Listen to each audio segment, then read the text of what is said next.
The Y factor में आपका स्वागत है। मैं हूं अंशुमान। टोक्यो से एक आंकड़ा उठा और पूरी दुनिया में फैल गया।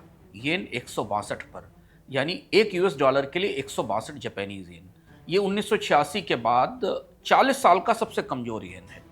जापान की अर्थव्यवस्था मजबूत है। निकेई इस साल करीब 37% से 38% बढ़ा। वैसे देखें तो दुनिया में इस साल सबसे ज़्यादा रिटर्न देने वाला स्टॉक मार्केट है जापान का निकेई। बीओजे ने यानी बैंक ऑफ जापान ने जून में रेट बढ़ाकर 1% किया। 1995 के बाद पहली बार ब्याज दर बढ़ी, फिर भी येन गिरे ही जा रहा है। यहाँ कैरी ट्रेड का खेल समझना जरूरी है। ये दुनिया की सबसे पुरानी फिनेंशियल तरकीब है।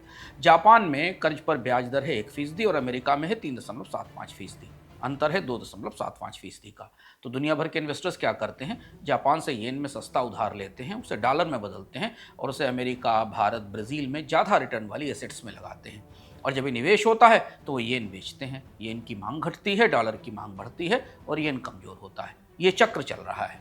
जापान ने इसे रोकने की कोशिश की। अप्रैल और मई में जापान ने करीब 11.7 ट्रिलियन येन बाजार में खर्च किए, यानी 72 बिलियन डॉलर करेंसी को रोकने के लिए लगाए गए। ये किसी भी देश का सबसे बड़ा करेंसी इंटरवेंशन था। येन कुछ दिन के लिए मजबूत हुआ लेकिन फिर वापस गिरा। अब 162 डॉलर पर एक येन मिल रहा है। 72 बिलियन डॉलर का इंटरवेंशन पानी में चला गया।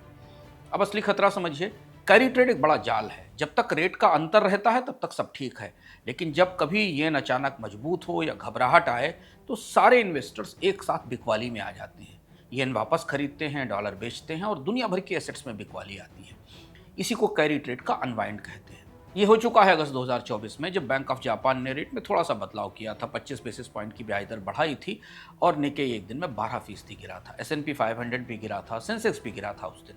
दुनिया भर के मार्केट हिले थे, लेकिन वो केवल 25 बेसिस पॉइंट की ब्याज दर बढ़ोतरी थी।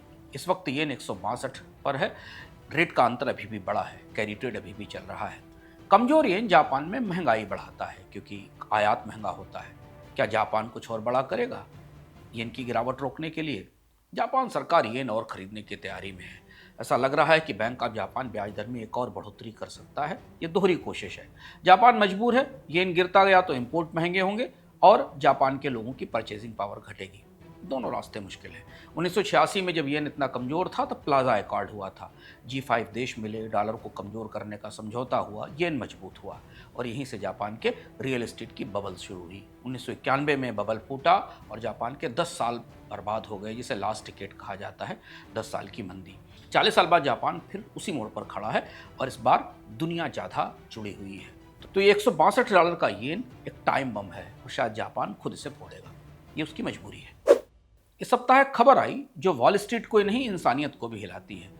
प्रसिद्ध निवेशक वारेन बफे ने कहा कि उन्होंने इस साल बिल गेट्स के गेट्स फाउंडेशन को वार्षिक दान नहीं दिया है। 20 साल में पहली बार ऐसा हुआ। ये दान कितना बड़ा था, आंकड़ा पकड़िए। बफेट ने गेट्स फाउंडेशन को 43 बिलियन डॉलर दान में दिए हैं। एक बार उन्होंने कहा था कि दुनिया में सबसे अच्छा काम करने वाला प्लेटफॉर्म है या फाउंडेशन है। तो फिर इस साल वारेन बफे ने गेट्स फाउंडेशन को पैसा क्यों नहीं दिया? वजह है जेफरी एप्स्टीन, अमेरिका का सबसे सनसनीखेज sex scam. US department of justice की फाइलें सामने आई। उसमें बिल गेट्स और एप्स्टीन की तस्वीरें हैं, ईमेल्स हैं, मुलाकातें हैं। बिल गेट्स ने इसी 10 जून को अमेरिकी कांग्रेस की जो हाउस ओवरसाइट कमेटी है उसके सामने गवाही दी और उन्होंने कहा कि एप्स्टीन से मिलना मेरी बड़ी भूल थी। मुझे 2018 में पता चला कि वो एक सेक्स ऑफेंडर है। वारेन बफे ने बिल गेट्स पर कुछ नहीं कहा, लेकिन वॉल स्ट्रीट जर्नल की रिपोर्ट कहती है कि गेट्स फाउंडेशन को चंदा देने के लिए वे एक जांच का इंतजार कर रहे हैं। गेट फाउंडेशन खुद एप्स्टीन से जुड़ाव के रिश्तों की जांच कर रहा है। जब समीक्षा सामने आएगी उसके बाद बफेट तय करेंगे कि दान जारी रखें या नहीं। थैंक्स गिविंग लेटर में इस साल चंदे पर फैसला आ सकता है। ये सिर्फ 2 अमीर लोगों की कहानी नहीं है। गेट्स फाउंडेशन आज दुनिया की सबसे बड़ी निजी जन कल्याण संस्था है। 70 बिलियन डॉलर से ज़्यादा का फंड है इसके पास।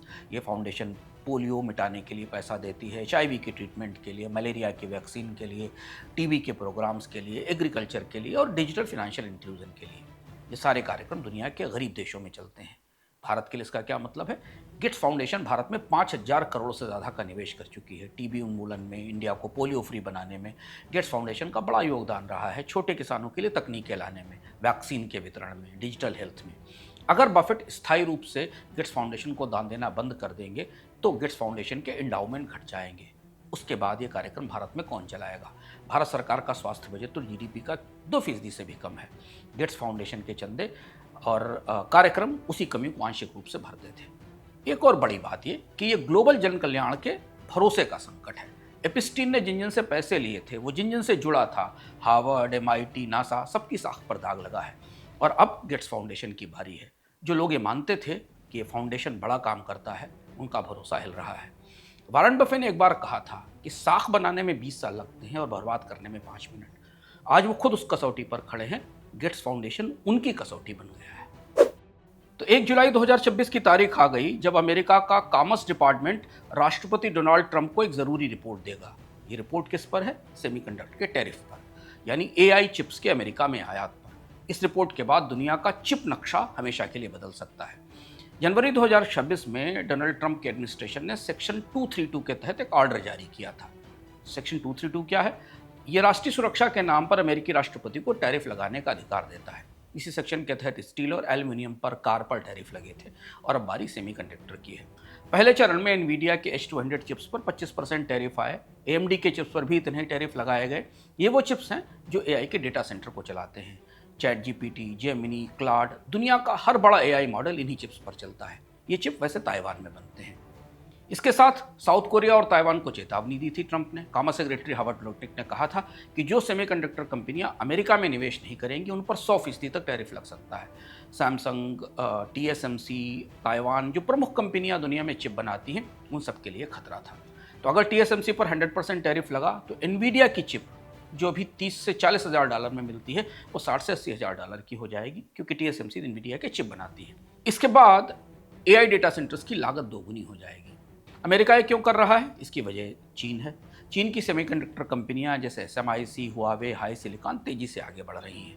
अमेरिका को डर है कि अगर चिप की सप्लाई चेन चीन के हाथ में रही तो AI के दौड़ में चाइना जीत जाएगा, और इसलिए रणनीति है कि सारी एडवांस चिप मैन्युफैक्चरिंग अमेरिका में की जाए। इंटेल को बजट से मदद मिली है। TSMC को एरिजोना में प्लांट लगाने के लिए कहा गया है। सैमसंग से कहा गया है कि वो टेक्सास में संयंत्र लगाएं, और जो नहीं आएगा, जो पैसा निवेश नहीं करेगा अमेरिका में, उसके चिप्स पर 100% टैरिफ लगेगा। तो ये जो रिपोर्ट आज आ रही है, उससे पता चलेगा कि पहले चरण के टैरिफ आएंगे कि नहीं, और उनमें कौन से चिप्स को शामिल किया जाएगा। क्या टैरिफ रेट्स बढ़ाए जाएंगे या वहीं रखे जाएंगे? एक पुराना किस्सा याद दिलाता हूँ आपको। 1980 में जापान सेमीकंडक्टर में आगे था। अमेरिका ने सेक्शन 301 लगाया। जापान मजबूरन इससे सहमत हुआ। जापान ने अपने निर्यात रोके और जापान की चिप इंडस्ट्री उस झटके के बाद फिर कभी नहीं उभरी। ताइवान और साउथ कोरिया ने वो जगह भरी थी। इतिहास खुद को दोहराता है, बस किरदार बदलते हैं। अब ताइवान और साउथ कोरिया के साथ वही सलूक होने वाला है जो कभी जापान के साथ हुआ था।